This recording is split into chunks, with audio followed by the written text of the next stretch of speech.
kitapları Türkiye'de April Yayıncılık etiketiyle yayınlanan Tibor Fischer ve David Walton aramızda. Kendileri İstanbul Kara Hafta Festivali'nin ikincisine katılmış durumdalar.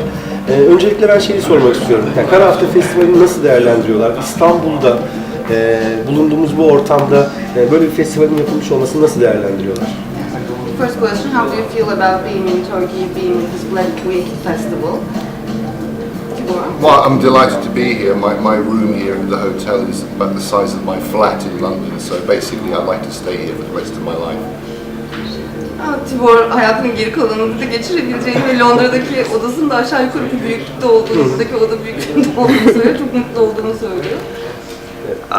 Yeah, it's a great privilege to be here. This is my first time in Istanbul, so I'm experiencing it all for the first time, and very delighted with all the very interesting people that I've had a chance to get to know here at Black Week. David'in buradaki ilk gelişi, İstanbul'da ilk gelişi, o da büyük bir heyecanla, çok birbirinden ilginç insanlarla tanışmanın çok iyi bir fikir olduğunu ve burada olmaktan çok mutlu olduğunu söylüyor. Peki Türkiye'de polisiye okurlarıyla aralarında bir ilişki var mı, bir empati var mı? Onlara dair bir fikir sahibi mi yazarlarınız? Onu merak ediyorum yine sırasıyla. Do you have any interaction with the readers here in Turkey? Do you have any idea about what they are reading, what they're looking for? Well, I hope they're reading my novels, but I can't be sure. We haven't started having the events here yet, so that's what as a writer, you're very often alone with the computer, so it's very nice to get out and meet your readers and get feedback from them. Tibor umarım benim kitaplarımı okuyordur. Buradaki okurlar da tabii ki her yazarın söyleyeceği gibi ve genel olarak henüz etkinlikler başlamadığı için tam da o tansiyonu ölçemediğini ama bütün bu etkinlikler sonucunda okurlarla ilgili çok daha fazla bilgi sahibi olacağını söylüyor. I think it's a marvelous thing that I can fly across an ocean and I can meet with other people who enjoy books, who think books are important, and think books have interesting things to say about our world.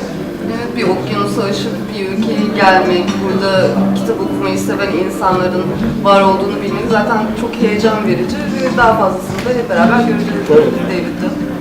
Yazarlarımızın kendileri evet okyanusu aşıp ilk defa bu tarafa geldiler ama kitapları o okyanusları, denizleri aşıp belki milyonlarca okurla buluştu. Bu açıdan çok okunuyorlar. Ve hani doğal olarak şimdi de Türkiye'li okurlarıyla buluşmuş durumda. Kadarını çevireyim. He says, maybe this is your first time in Istanbul, maybe you have crossed the ocean for the first time, but your books, your novels have crossed the ocean very early, and we are very happy reading your books and so. Ve tam da bu bağlamda şeyi sormak istiyorum. Hem Tibor Fischer hem de David Walton ödüllü yazarlar kendi alanlarında.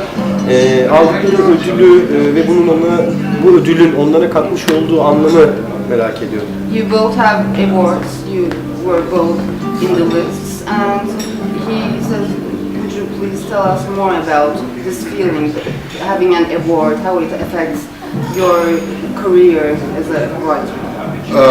Well, it depends which award.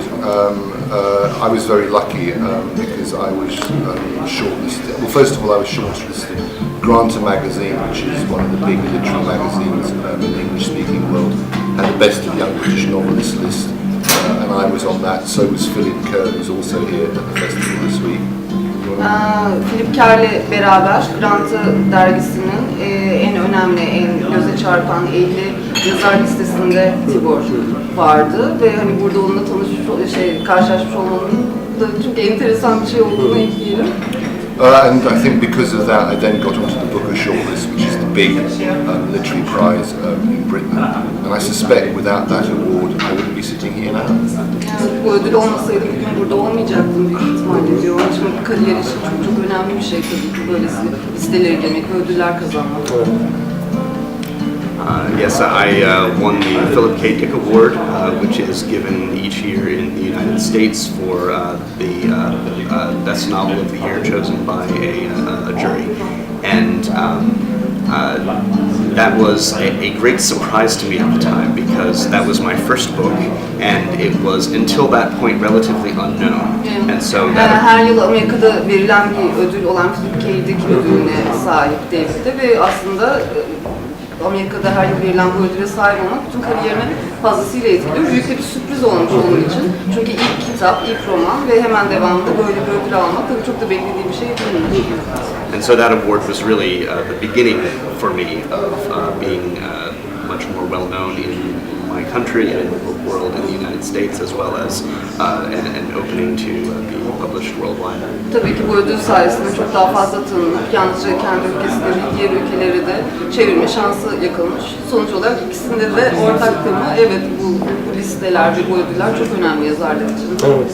O zaman yeri gelmişken kitaplarıyla da ilgili biraz sohbet edelim istiyorum. Öncelikle Tibor Fischer'in bir kitabı çıkacak ve Türkiye'de geçilecek. İşte Göbekli Tepe'yi de konu alacak.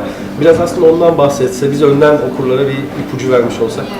Your two books have been published in Turkey, namely Düşünce Çetesi ve Tanrı Olmak Güzel.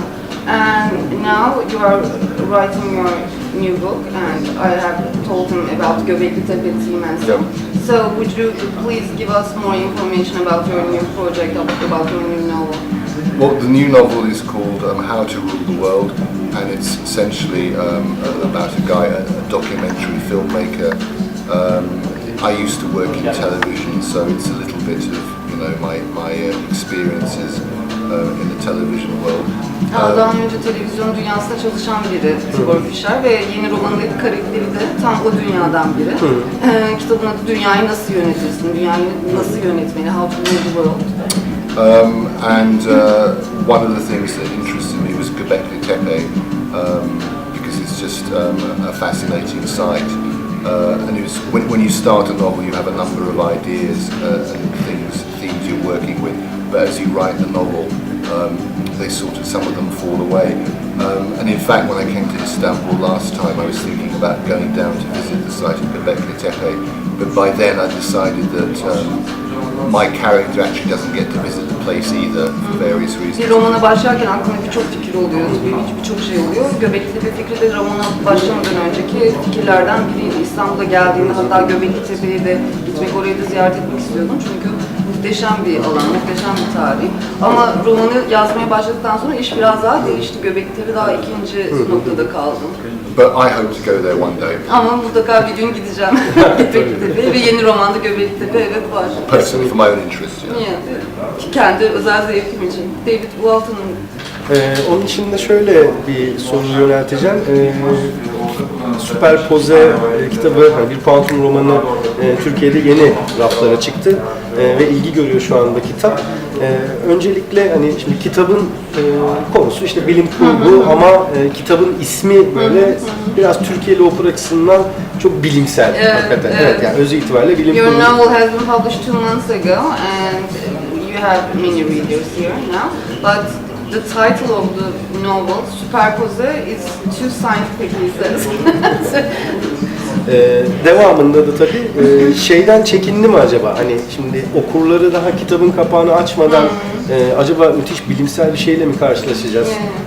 Böyle bir çekincesi hiç oldu mu? Çünkü kitabın içine girdiğimiz andan itibaren böyle bir şeyle karşılaşmıyoruz ve gayet akıcı, insanı da öyle yormayan bir kitap olduğunu gördük biz. Do you think it's a risky decision to give such a name, superposition, because it sounds so scientific, and when you read the book it's not like that, it's so much fun and so was it a risky decision for you to give such a name to a novel?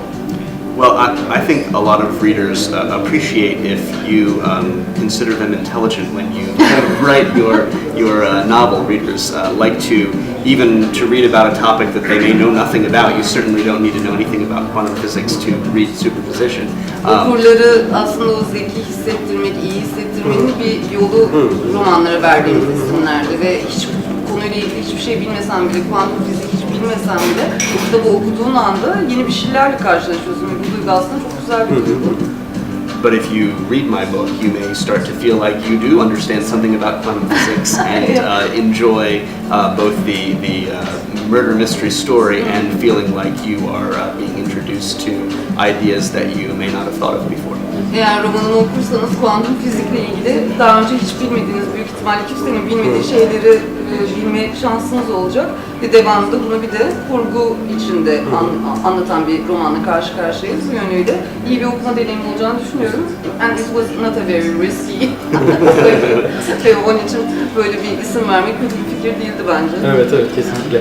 Zaten her iki yazarımız açısından da Türkiye'li okurlarının da onları büyük bir sempatiyle karşıladığını biz en azından gözlemleyebiliyoruz kitap eki olarak da.